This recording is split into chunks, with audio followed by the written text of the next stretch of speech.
جن پہ قرضے ہیں نا، جو تنگ دست ہیں، جو روز رکے بھیجتے ہیں دعاؤں کے کہ بڑی پریشانیاں، وہ وظیفہ سنیں، وہ وظیفہ سنیں۔ ہمارے زمانے میں وظیفے لینے کا رواج نہیں، تعویذ لینے کا رواج ہے۔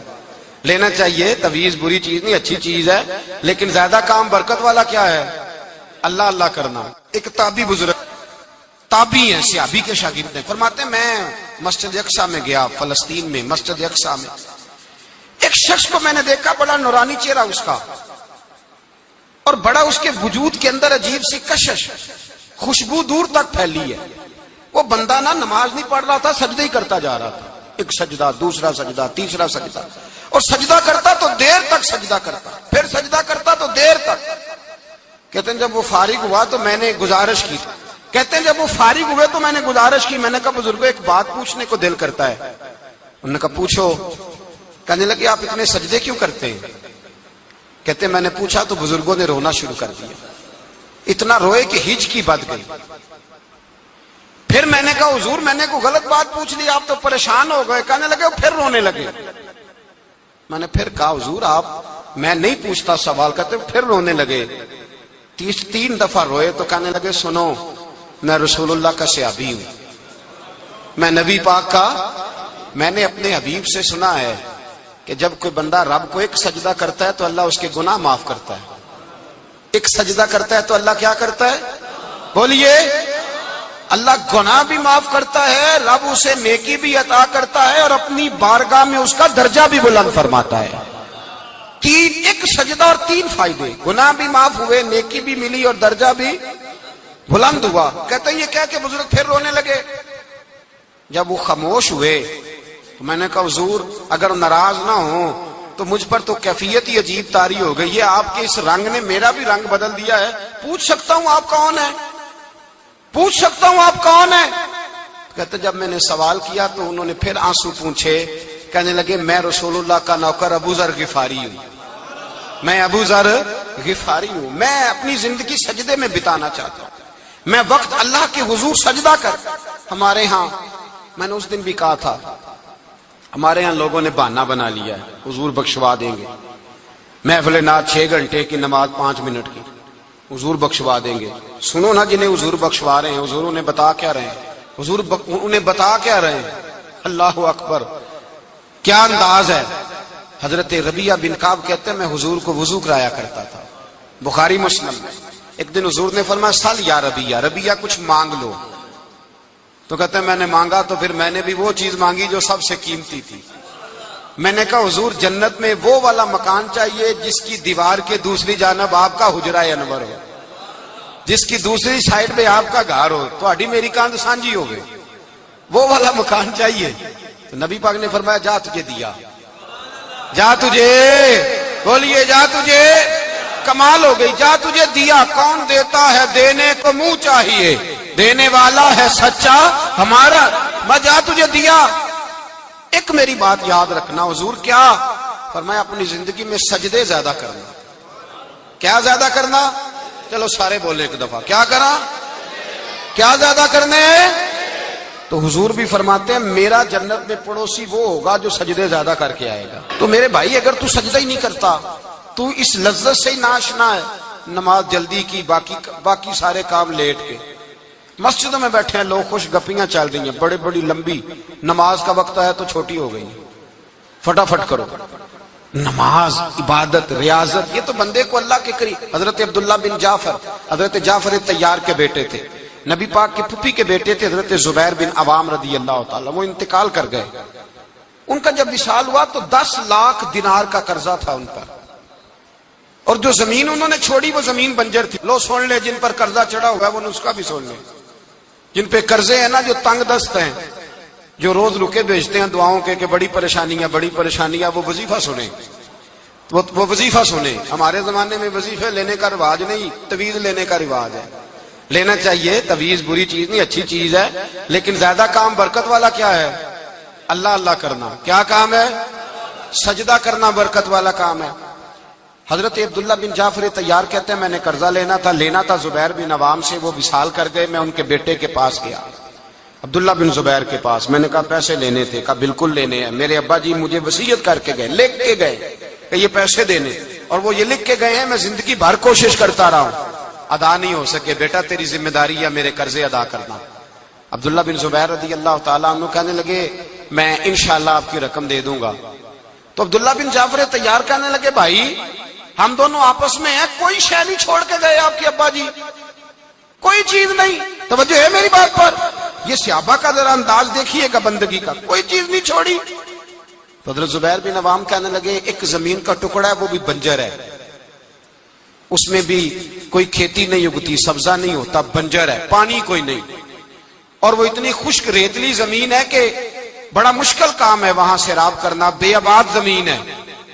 حضرت سیدنا عبداللہ بن جعفر کہنے لگے تو اس طرح کر، وہ مجھے ساری نہ دے، اس میں سے تھوڑی سی مجھے دے دے، میں 10 لاکھ دینار کے عوض وہی رکھ لیتا، تیرے باپ کا قرضہ ادا ہو گیا، دے تو صحیح۔ انہوں نے کہا آپ کیا کریں گے، وہ تو کسی کام کی نہیں، چند کوڑیوں کی بھی نہیں، فرمایا مجھے دے دو، میں جانوں اور میرا کام جانے۔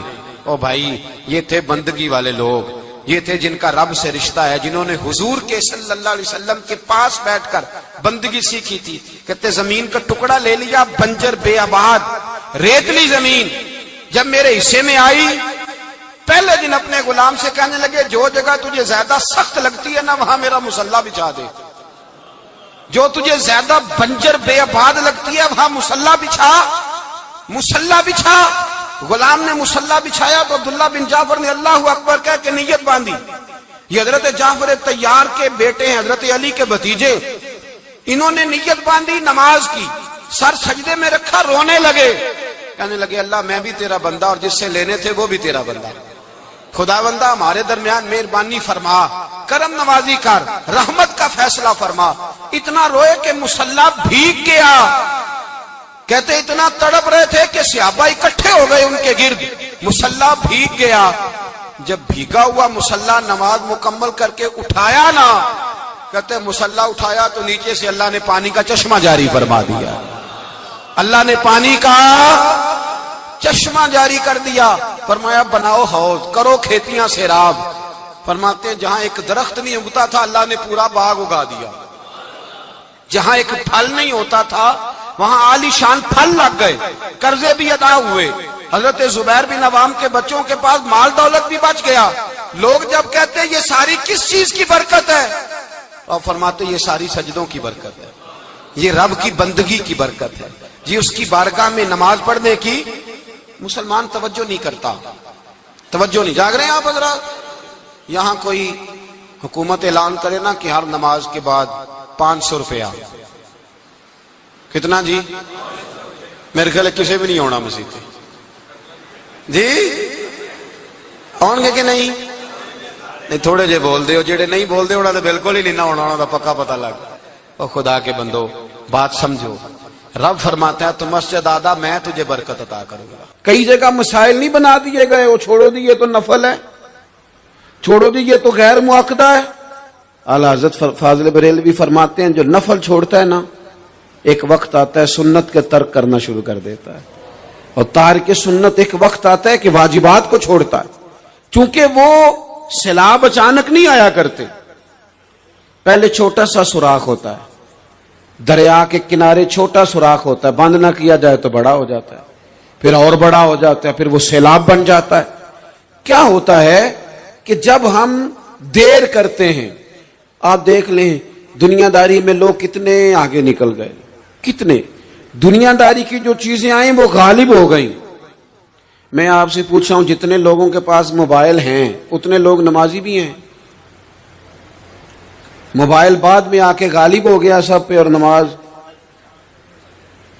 آپ یہ ایوریج نکالے نا، جتنے لوگ فیس بک پہ ہیں اتنے لوگ دینی تعلیم کے میدان میں بھی ہیں، پڑھنے پڑھانے کا مزاج بھی رکھتے ہیں۔ جتنی نصیحتیں کرنے میں آج لوگ نکلے ہوئے ہیں، کیا اتنی خیر بھی دنیا میں بٹ رہی؟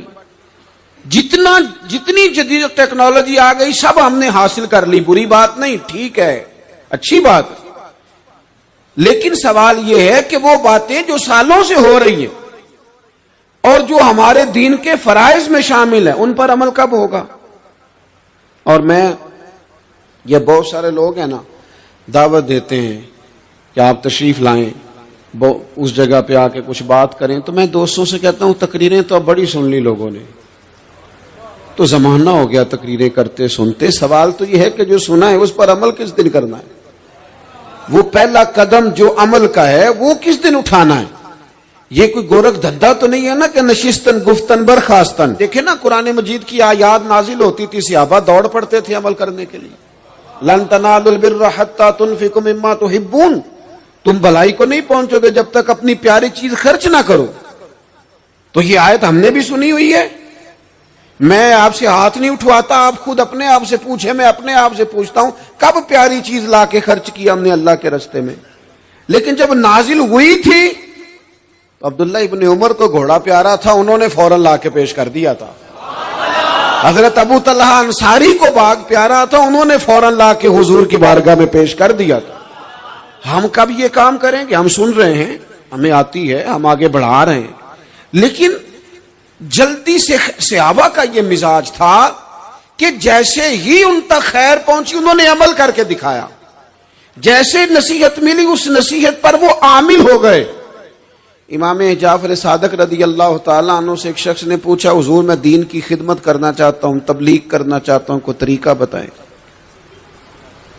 بہت سارے لوگ ہیں آج کل جو یہ چاہتے ہیں کہ جناب مجھے نہ کوئی آپ نسخہ بتائیں، کوئی سلیقہ بتائیں، میں دین کا کام کرنا چاہتا ہوں، دعوت خیر دینا چاہتا ہوں، کوئی طریقہ بتائیں. تو سیدنا امام جعفر صادق رضی اللہ تعالیٰ عنہ فرمانے لگے آسان طریقہ ہے، اور بغیر کسی فلسفے کے، بغیر کسی الجھی ہوئی گتھی کے سلجھی ہوئی بات ہے، بالکل طے. تو دین کی تبلیغ کرنا چاہتا ہے؟ اس نے کہا. تو فرمانے لگے بڑا آسان نسخہ ہے، اگر تو دین پھیلانا چاہتا ہے، تبلیغ کرنا چاہتا ہے تو دین پر عمل کرنا شروع کر دے. عمل کے بڑے اثرات ہوتے ہیں.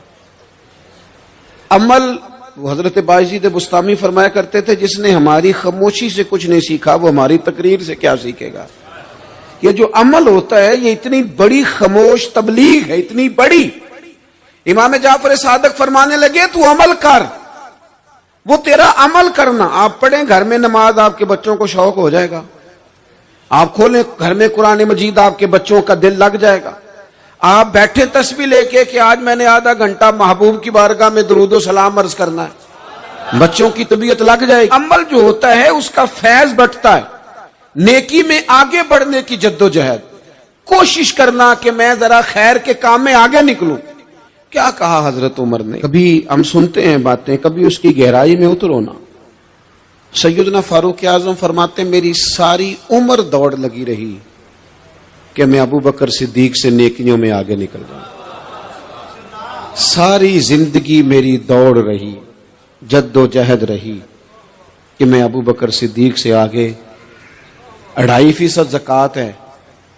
عمر کہتے ہیں میں 50% لے کے آیا تھا، لیکن میں 50% پہ پہنچا تھا تو ابو بکر 100% پہ پہنچ گئے تھے، تو سارا ہی لے آئے تھے. میری دوڑ رہی، یہاں بھی دوڑ ہے. میری عزت کرو، میرے آنے پہ کھڑے ہو جاؤ، معاذ اللہ میرا اکرام کرو، میں فلاں صاحب ہوتا ہوں، قبیلے میں، برادری میں، سوسائٹی میں، سماج میں یہ نام رکھتا ہوں، میں فلاں سیاسی، سماجی، فلاحی، رفائی تعارف رکھتا ہوں، میرا فلاں معاملہ ہے.